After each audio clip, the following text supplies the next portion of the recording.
The president's mortgage plan provoking a firestorm of anger across the country over the idea that taxpayers will be bailing out people who made some bad financial decisions. So when our Stu Varney learned that the left-wing group Acorn was staging national protests on behalf of those who couldn't pay their bills, excuse me, he invited Acorn on his show, and here's a look at what happened.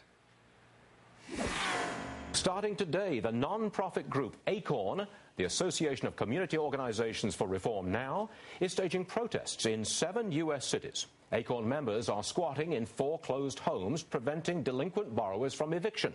One of the cities where this is taking place is New York, and I'm joined now by Bertha Lewis, the executive director for the New York branch of Acorn. Bertha, welcome to the program. Thank you very much, Stuart. Do you think that you've got a right for these houses?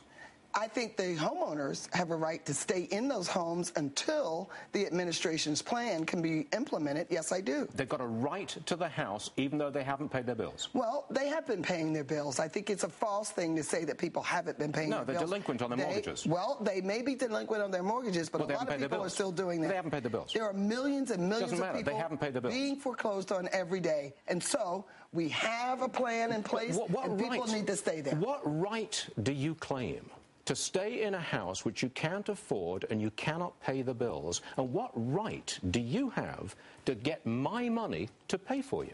Well, was this right? I've read the Constitution. I don't see that right. Well, actually, I don't see the right that banks have to get $700 billion to be bailed out when they haven't done. That's a different thing. It's all part of the same thing. No, it's not. It's not. Every 13 what right seconds, are you quoting? I don't people care. Are foreclosed what on, right and they are have you the quoting? right to protect their homes and to protect their community. Let's back up a second. Let's back up a second. It's the most American thing you can do. Really? Is to protect your home and protect your community. Right. Acorn is well known for looking at banks and saying, give us a loan. They won't give you a loan. Wait a second. They don't give you a loan, so you scream racism. You then invade their offices, you demonstrate outside the private homes of bank executives, you embarrass the bank, and you force them to give you loans on favorable terms. Now, those loans cannot be repaid. You will not leave those homes, and you're claiming a right to stay in them and have a right to my money to make sure you stay in them. Again, I come back to it, Bertha. They may be foreclosing every 13 seconds, but you have absolutely no right to that house. Banks don't have a right to discriminate. You're taking a parallel track, you see. You're taking a parallel track. I'm just going with what you said, Stuart. No, you're not. Banks have no right to discriminate. I'm asking for the right. We don't Where force is the banks. right? I wish we could force banks to our will. Then we wouldn't have this problem. Where's the right to my money?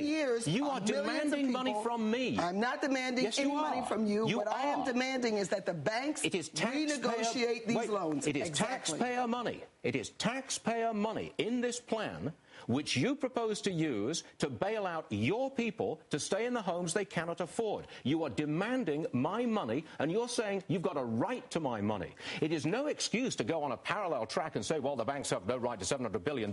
That's not the point, madam.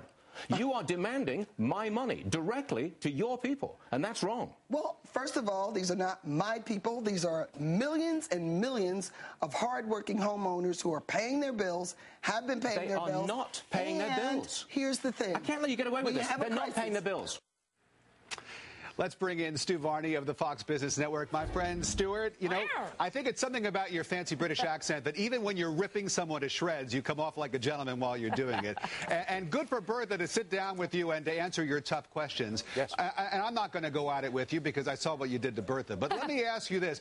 Don't the banks bear any responsibility here, Stuart? I mean, we know that a lot of these people who got these loans shouldn't have gotten them in the first place, but the banks agreed to lend them the money. I agree with you on that point. There was a lot of predatory lending, loans made which could not ever be repaid because of the terms of those loans. Yes, that happened. What we're now seeing, however, is real outrage on the part of 9 out of 10 mortgage holders who have to pay for that proportion of mortgage holders who cannot pay their bills and who say we've got a right to stay in that house. That is a right that I contest. And I'm trying to highlight a political problem for this administration when it goes ahead and spends, by demand, my taxpayer money to keep people in homes which they cannot afford. Do you have an alternative plan then, Stuart? I mean, then let's put the liars and the cheats aside, because I don't think anybody would argue that none of them deserves any kind of help when it comes to this. Look, but what about those people who have lost their jobs and who are struggling to pay their bills, and not just their mortgage bills? Let's talk about putting food on the table.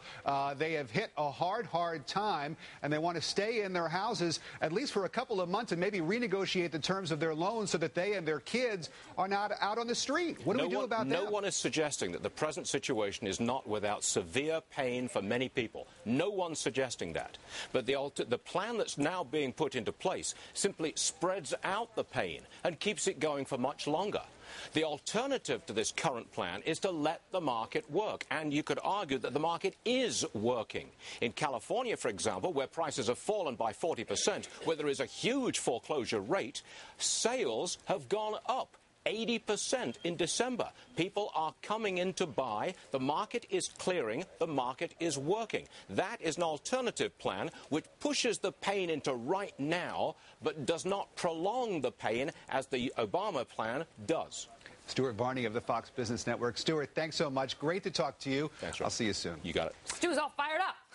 All fiery. How about that? Well, millions of Americans dream of retiring there. Phoenix has the sunshine and a perfect climate for outdoors.